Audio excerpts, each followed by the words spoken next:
मूछा गजमुख को कुंडल लाल विराजे सुत गौरी हर को हाथ लिए गुड़ लड्डू साई सुरवर को महिमा कहे न जाए लागत हो पद को जय देव जय देव।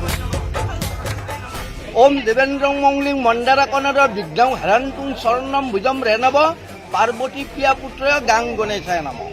আজি পবিত্ৰ গণেশ চতুৰ্থী আৰু গণেশ চতুৰ্থী উপলক্ষে দেশৰ বিভিন্ন প্ৰান্তৰ সমান্তৰালকৈ ৰাজ্যৰ বিভিন্ন প্ৰান্ততো গণেশ চতুৰ্থী উদযাপন কৰা হৈছে আৰু আমি বৰ্তমান উপস্থিত আছোঁ দক্ষিণ কামৰূপৰ ঐতিহ্যমণ্ডিত মা চণ্ডিকা দেৱালয় প্ৰাংগণত আৰু এই মা চণ্ডিকা দেৱালয় প্ৰাংগণতে থকা গণেশ মন্দিৰত অনুষ্টুপীয়াকৈ পূৰ্বৰ বৰ্ষসমূহৰ তুলনাত এইবাৰ যিহেতু কৰোনা ভাইৰাছৰ যথেষ্ট শিথিলতা বা প্ৰশাসনে যথেষ্ট নীতি নিয়ম বান্ধি দিছে তাৰ প্ৰতি লক্ষ্য ৰাখি ইয়াত অনুষ্টুপীয়াকৈ আয়োজন কৰা হৈছে গণেশ পূজা আৰু যোগ সিদ্ধি দেৱতাৰ ইয়াত যথেষ্ট আৰাধনা কৰা হৈছে আৰু ইয়াত অনুষ্টুপীয়াকৈ আয়োজন কৰা হ'লেও যথেষ্ট পৰিমাণৰ দৰ্শনাৰ্থী ইয়াত ভিৰ পৰিলক্ষিত হৈছে আৰু দৰ্শনাৰ্থীসকলে ইতিমধ্যেই ইয়াত গণেশ দেৱতাৰ আশীষ গ্ৰহণ কৰি আছে আৰু এই মুহূৰ্তত আমাৰ সৈতে উপস্থিত আছে ইয়াৰ স্থানীয় যুৱক। আমি তেওঁৰ পৰা পোনে পোনে জানিবলৈ চেষ্টা কৰিছোঁ।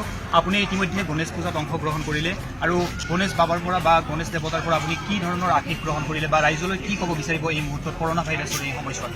হয়, প্ৰথম অৱস্থাত মই আজি গণেশ চতুৰ্থীৰ সমূহ বিশ্ববাসীক শুভেচ্ছা জ্ঞাপন কৰিছোঁ আৰু আমাৰ ছয়গাঁৱৰ প্ৰসিদ্ধ দেৱালয় চণ্ডিকা দেৱালয়ত চণ্ডিকা মাৰ উপৰিও আমাৰ ইয়াতে গণেশ মূৰ্তি বা মহাদেৱ আজি আদি ধুনীয়াকৈ পূজা কৰা হয়। আজি যোৱা বছৰৰ দৰে এই বছৰ ধুনীয়াকৈ এখন পূজাৰ আয়োজন কৰা হৈছে আৰু আজি গণেশ পূজা বা আজিৰ পৰা যিহেতুকে ষ্টাৰ্ট হৈছে, আজি সকলোকে আজিৰ দিনটোৰ পৰা সমগ্ৰ বিশ্বৰ যিটো মহামাৰী যিটো কৰোনা ভাইৰাছ সেইটো যাতে নিৰ্মূল হয়। বৰ্তমান আপোনালোকে জানে যে কৰোনা মহামাৰীৰ কাৰণে গোটেই আমাৰ পৃথিৱী বৰ্তমান শংকিত অৱস্থাত আছে।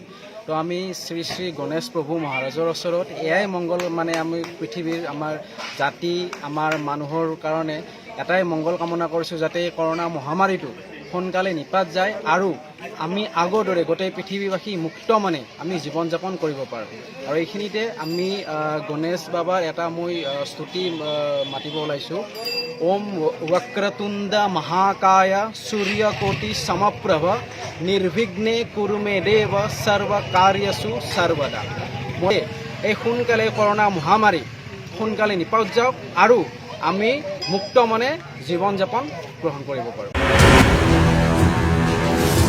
ND24